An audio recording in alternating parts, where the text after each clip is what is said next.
Atëherë, Asociacioni i Gazetarëve të Shqipërisë, Rrjeti Ballkanik i Gazetarisë Investigative BIRN dhe Qendra CLE kanë depozituar në gjykatën kushtetuese ditën e sotme ankesën për ta shpallur si antikushtetues vendimin e Këshillit të Ministrave që ndalon platformën TikTok në Republikën e Shqipërisë. Ne e dim problematikat që kanë rrjetet sociale, jo vetëm në Shqipëri, por në rang global. Dhuna dhe diskriminimi që ndodh në rrjetet sociale është një shqetësim serioz për të gjithë ne, për prindrit, por edhe për ne të rinj. Në kërkesën që kemi paraqitur përpara gjykatës kushtetuese, kemi argumentuar që ky vendim i Këshillit të Ministrave cënon rënd lirinë ekonomike, lirinë e shprehjes, lirinë e shtypit dhe të drejtën e informimit, dhe ky cënim është realizuar në shkelje të parimit të sigurisë juridike dhe parimit të proporcionalitetit.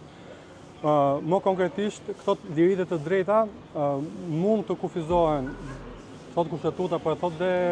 një praktikë konsoliduar e gjykatës kushtetuese, vetëm në bazë të një interesi të provuar publik, ndërkohë që na ka rezultuar që interesi publik vetëm është argumentuar në këtë vendim të Këshillit të Ministrave, por nuk provohet, pra nuk provohet që mund të cënohet nga përdorimi i qytetarëve të Republikës së Shqipërisë i kësaj platforme.